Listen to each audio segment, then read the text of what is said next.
노후 준비 못하면 60대 이상 이렇게 살 수밖에 없습니다.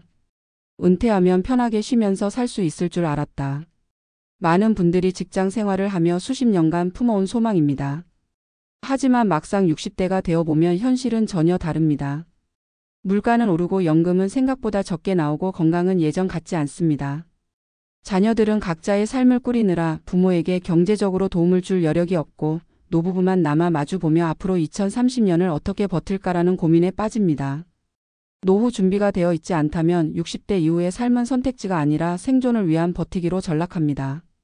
어떤 이들은 자존심을 내려놓고 경비, 청소, 택배 아르바이트를 전전해야 하고 또 어떤 이들은 최소한의 생활비조차 부족해 기초연금이나 자녀 도움에 의존하게 됩니다.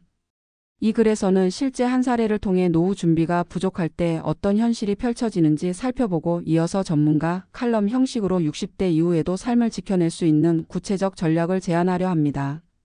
서울 외곽의 한 아파트에 거주하는 67세 박모 씨 부부의 이야기입니다. 박 씨는 61세에 대기업에서 정년퇴직을 했습니다. 퇴직금으로 약 1억 8천만 원을 받았지만 그중 일부는 자녀 결혼 자금으로 나갔고 나머지는 전세 보증금과 생활비에 보태 쓰다 보니 몇 년 되지 않아 크게 줄었습니다.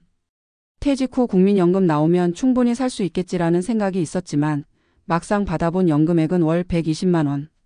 아내도 전업주부였기에 연금이 없었습니다. 부부 둘이 최소한의 생활을 하려면 월 200만 원 이상은 필요한데 매달 80만 원 이상이 부족했습니다. 처음에는 퇴직금을 조금씩 꺼냈으며 버텼지만 이 돈이 바닥나자 결국 다시 일을 나가야 했습니다. 하지만 60대 중반의 나이에 선택할 수 있는 일은 많지 않았습니다. 경비원 자리라도 구하려 했지만 경쟁이 치열했고 체력적인 부담도 컸습니다. 결국 박 씨는 아파트 단지 내에서 택배 분류 아르바이트를 시작했고 아내는 마트 계산원으로 나갔습니다. 부부의 하루는 여전히 노동으로 가득 차 있습니다. 아침 일찍 나가 밤늦게 돌아오지만 두 사람이 벌어들이는 돈을 합쳐도 월 120만 원 수준. 국민연금과 합쳐 겨우 240만 원을 맞추며 생활하고 있습니다. 하지만 의료비 예기치 못한 지출이 생기면 곧장 적자에 빠지기 일쑤입니다. 박 씨 부부는 말합니다. 일할 수 있을 때는 괜찮습니다. 하지만 언제까지 일을 할 수 있을지 모르겠어요. 건강이 무너지면 우리는 버틸 수가 없어요. 이 사례는 특별히 실패한 사람의 이야기가 아닙니다. 오히려 한국의 평균적인 60대 이상 가정이 직면하는 평범한 현실입니다. 노후 준비를 충분히 하지 못하면 결국 일을 계속해야만 살아남을 수 있는 삶을 살 수밖에 없는 것입니다. 60대 이후 어떻게 살아남을 것인가? 사례에서 보듯 노후 준비가 안 된 상태로 60대에 접어들면 선택지가 극도로 줄어듭니다. 그러나 아직 늦지 않았습니다. 지금이라도 전략을 세운다면 최소한 절망적인 노후에서 견딜 수 있는 노후로 바꿀 수 있습니다. 아래는 전문가 관점에서 제안하는 구체적인 전략입니다. 1. 지출 구조부터 개혁하라. 60대 이후 가장 먼저 해야 할 일은 소득보다 지출을 줄이는 것입니다. 주거비가 가장 큰 부담이라면 아파트에서 원룸이나 임대주택으로의 다운사이징을 고려해야 합니다. 집에 집착하지 않고 현금 흐름을 확보하는 것이 중요합니다. 생활비는 최소 생존비와 가치 소비비로 구분하세요. 매달 꼭 필요한 지출을 먼저 확보하고 여유가 생기면 취미여행 등에 쓰는 방식으로 전환하는 것이 안정적입니다. 이 국민연금은 늦출 수 있다면 늦춰라.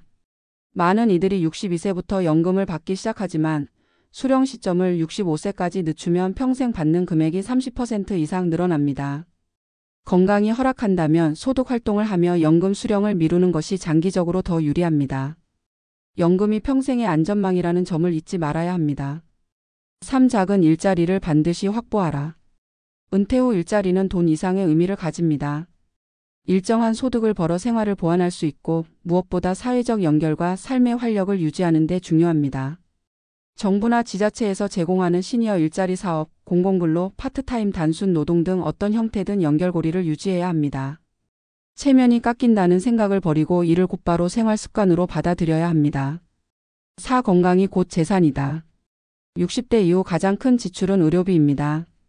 정기검진, 꾸준한 운동, 식습관 관리로 의료비 지출을 줄이는 것이 최고의 투자입니다. 특히 당뇨, 고혈압, 고지혈증 같은 만성질환은 조기 관리가 필수입니다. 건강을 잃으면 노동 능력도 잃고 의료비로 인해 재정이 무너집니다. 5. 관계망을 유지하라. 노후 파산보다 더 무서운 것이 노후 고립입니다. 지역 커뮤니티, 교회, 동호회 등 인간관계를 유지하는 것이 정신건강과 생활 지원에 큰 역할을 합니다. 관계망은 곧 비금 전적 안전망입니다. 어려움이 닥쳤을 때 의지할 사람이 있다는 것은 돈 이상의 자산입니다. 6. 지금 50대라면 마지막 골든타임을 활용하라. 현재 50대라면 아직 준비할 시간이 있습니다.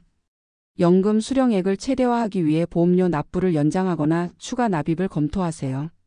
생활비 구조를 미리 줄이고 은퇴 전후 5년을 재정 적응기로 설정해 실질적인 훈련을 하는 것이 중요합니다. 특히 자녀 지원을 최소화해야 합니다. 자녀의 결혼, 주택 지원을 위해 노후 자금을 내주는 순간 본인의 노후는 돌이킬 수 없게 됩니다. 60대 이후의 삶은 준비한 만큼 누릴 수 있고 준비하지 않은 만큼 버텨야만 하는 현실입니다. 노후 준비가 부족하다면 결국 일하지 않으면 생존이 어려운 삶을 살 수밖에 없습니다. 하지만 절망만 있을 필요는 없습니다. 지금이라도 지출을 줄이고 소득원을 확보하며 건강과 관계망을 챙긴다면 최소한의 안전한 노후를 만들 수 있습니다. 노후란 은퇴 후의 시간이 덤이 아니라 삶의 절반 이상을 차지하는 두 번째 인생입니다. 준비가 늦었다고 해서 포기하지 말고 오늘부터라도 한 걸음씩 전략을 세우는 것. 그것만이 60대 이후에도 인간다운 삶을 지켜낼 수 있는 길입니다.